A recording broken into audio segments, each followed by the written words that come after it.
Good morning, class. Today we are going to start chapter 10, part second. Part first हमने read किया था, इस part से start किया था हमने कि इस पार्ट में जो ऑथर हैं वो बता रहे हैं कि उनके घर में बहुत पुराना एक पेड़ है जो कि आपका बैनियन ट्री है, और वो अब उसी पर रहते हैं, उसी पर बैठे रहते हैं, किताबें पढ़ते हैं। उनकी फ्रेंड वहाँ बन चुकी है स्क्वेरल्स, उसके साथ टाइम स्पेंड करते हैं। फिग के टाइम पर उस पर बहुत सारी जो स्प्रिंग सीज़न रहता है, बहुत सारी फिग आती हैं वहाँ पर। और वो बता रहे हैं वो बहुत पुराना है, देहरादून से भी ज़्यादा वो पुराना है, उसके दादाजी से भी ज़्यादा वो पुराना है। वो बहुत पुराना पेड़ है, जिस तरह से फिगर में दिख रहा है। उसकी जो टहनियाँ हैं, उसकी जो ब्रांचेज़ हैं, वो नीचे की तरफ आ गई हैं। तो ऑथर खुद वहाँ पर जाकर ऊपर बैठने लगे पेड़ पर, और जाकर उन्होंने अपनी लाइब्रेरी वहाँ पर बना ली। तब ऑथर का एक टाइम ऐसा हुआ कि उनके बुक्स पढ़ने का मन नहीं करा, तो वो नीचे की तरफ देखने लग गए। जब उन्होंने नीचे की तरफ देखा तो तभी उन्होंने देखा कि एक कोबरा और एक मंगूज़ आ रहे हैं। आगे क्या हुआ आज हम पढ़ेंगे। Part second. The warm breezes of approaching summer had sent everyone, including the gardener, into the house. गर्म गर्म हवाएं होती हैं, इसकी वजह से सब क्या करते हैं, अपने अपने घरों के अंदर ही रहते हैं। I was feeling drowsy myself, wondering if I should go to the pond and have a swim with Ramu and the buffaloes. वो भी बहुत ज़्यादा थका हुआ फील कर रहे थे खुद अपने आप को फ्रेश होने के लिए उन्हें क्या सोचा क्यों ना कि वो भी क्या कराएं, थोड़ा स्विमिंग कराएं और रामू के और बफेलोज के साथ। One I saw huge black, जैसे ही जब वो ऐसा सोच रहे थे तभी उनको सामने से एक बड़ा सा कोबरा नज़र आया। कैक्टस के वहाँ से वो निकलता हुआ उसे नज़र आया। Eight the same time a mongoose emerge from the bushes and went straight for the cobra. तभी उनको झाड़ियों से एक नेवला निकलता हुआ नज़र आया जो कि उस कोबरे की तरफ जाता हुआ दिखाई दिया। In a clearing beneath the banyan tree in a bright sunshine they came face to face. एकदम चमकता हुआ वक्त, सूरज भी एकदम तेज़, और वो बनियन ट्री पे वो बैठे हैं और वो दोनों एक दूसरे के आमने सामने हैं।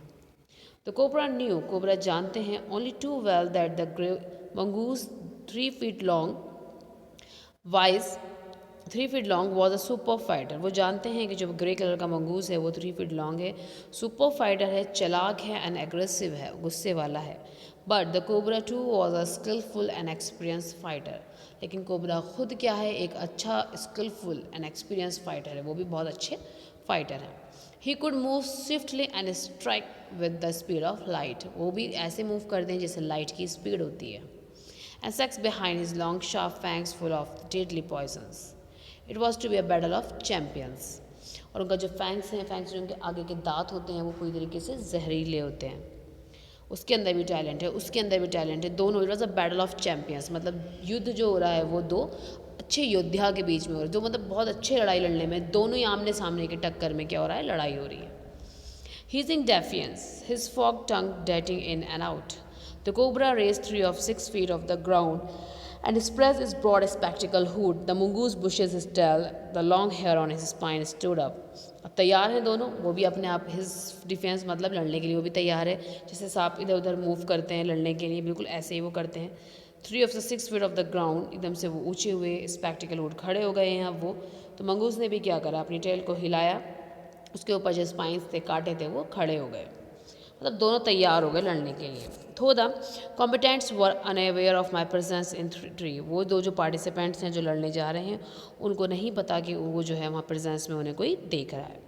दे were soon made aware of the arrival of the 2 other spectators. यहाँ तक कि 2 और हैं जो उनको वहाँ पर देख रहे हैं। वन वॉज अ मैना and other a jungle crow. एक तो मैना ही है वहाँ पर और एक क्रो है। They had seen these preparation for battle and had to settle on the cactus to watch the outcome.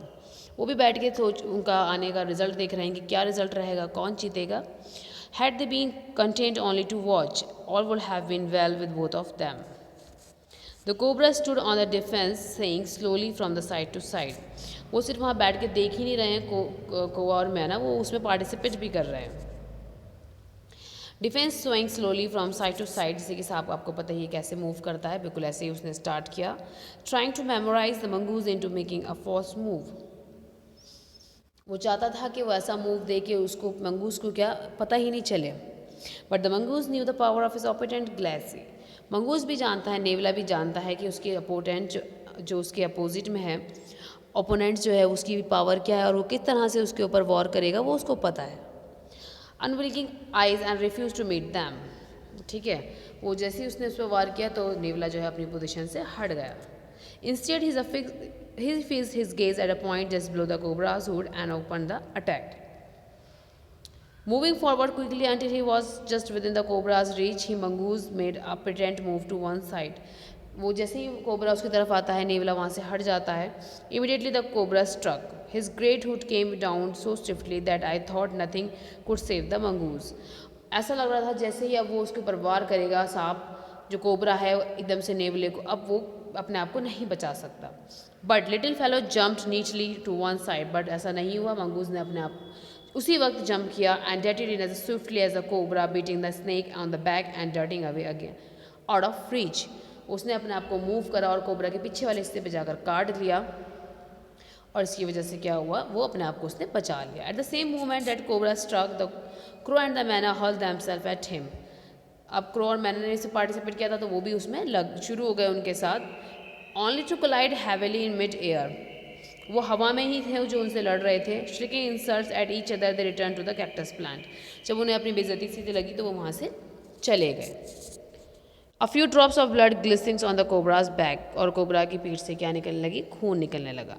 तो कोबरा स्ट्रक एंड मिस्ड, दोबारा से कोबरा ने स्ट्रक वार किया लेकिन उन्होंने मिस कर दिया।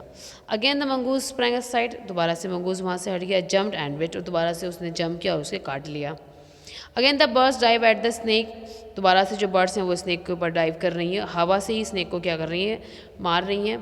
Bumped into each other instead and return shrieking to the safety of the cactus. एक पॉइंट बना रखा है उन्होंने, एक उनका वे है कि इस टाइम जाएंगे इस टाइम लौट आएंगे। ऐसे उन्होंने किया, वो जाके सेफ्टी कहाँ बैठ गई, कैक्टस पर। The third round follow the same courses as the first but with one dramatic difference. सब कुछ वैसे ही हुआ जैसे फर्स्ट राउंड में चल रहा था, लेकिन थर्ड राउंड में सब कुछ वैसे ही था बट एक ड्रामेटिक डिफरेंस हुआ। The crow and the myna still determined to take part in the processing dive at the cobra. Same ऐसे ही हुआ, मैना ने और क्रो ने क्या करा, उन पर डाइव करा कोबरा पे, but this time they missed each other as well as they mark. But इस टाइम जहाँ उनको उसको बीट करना था वो उसको मिस कर गए और वो नहीं कर पाए। बट द मैना जो थी वो क्या हो गई, flew on and reach its perch, myna वहाँ से उड़ गई, अपनी जगह पर पहुँच गई। But the crow try to pull up in mid air and turn back, मगर क्रो ने कोशिश करी दोबारा से उसको उस जगह उसी टारगेट को पूरा करने की। In the second that it look the bird to do this the cobra whipped his head back and struck with a great force. जब उसने ऐसा देखा तो जो कोबरा थे उन्होंने इस चीज़ को देखा और उन्होंने अपने हेड को बैक किया, स्ट्रक किया विद ग्रेट फोर्स के साथ उसको मारा क्रो को। In the second that it took the bird to do this, the cobra whipped his back and struck with a great force, his snout thudding against the crow's body. और वो क्या हुआ, direct वार किस पे हुआ, crow पर उसका war हुआ। I saw the bird flung nearly 20 feet across the garden. मैंने देखा था कि जो बर्ड्स थी वो कम से कम 20 फीट ऊंची थी उस गार्डन से। It fluttered about for a while, then lay still. The manna remained on the cactus plant. मैंने दोबारा जाके cactus plant पे बैठ गई। And when the snake and the mongoose returned to the fight, जो क्रो थे वो जो थे उनकी डेथ हो गई, वो गिर गए क्योंकि सांप ने उन पर हमला कर दिया। और जो कोबरा और नेवला थे उनकी लड़ाई फिर से शुरू हो गई। Very wisely decide not to interfere again. अब मैना ने क्या करा, डिसाइड कर लिया कि वो दोबारा से इंटरफेयर नहीं करेगी। The cobra was waking and the mongoose walking fearlessly up to it. जो कोबरा थे वो कमज़ोर पड़ चुके थे और मंगूज बिना किसी डर के उनके सामने खड़े थे। Raised himself on his short legs, उन्होंने अपनी छोटी टांगों पे अपने आप को खड़ा किया। And with the lighting snap and the big snake by the snout, the cobra writhed and lashed about in a frightening manner, and seven coiled itself about the mongoose, but to no avail. The little fellow hung grimly on until the snake had ceased the struggle. He then smelt along its quivering length, gripped it round the hood and dragged into the bushes. वही हुआ जो हर बार होता है। Mongoose ने अपना जो वार है वो जब उन्होंने देखा कि जो सांप थे वो पूरी तरीके से टायर्ड हो चुके हैं, थक चुके हैं, तब उन्होंने अपना वार उसके ऊपर किया। उन्होंने क्या करा, उसकी नेक को पकड़ लिया और उसको घायल कर दिया पूरी तरह से। पहले ही वो घायल कर चुके थे उसको, जब वो बहुत ज़्यादा थक गया तो उन्होंने उसकी नेक पे वार किया और उसको खींचते हुए झाड़ियों में ले गए। The manna dropped cautiously to the ground, hopped about, peered into the bushes from a safe distance. वो जो है मैना जो है वो ड्रॉप हुई cautiously ग्राउंड की तरफ, और जो बुशेस थी उनसे भी सेफली डिस्टेंस पर रही. And then with a shrill cry of congratulations flew away, और वो हवा में उड़ती हुई कॉन्ग्रेचुलेशंस कहती हुई वहाँ से चली गई. ये सीन था जो हमारे ऑथर रस्किन बॉन्ड ने पेड़ से बैठकर देखा था और उसके बारे में हमारे साथ शेयर किया. This is about your chapter 10. Thank you. Have a nice day.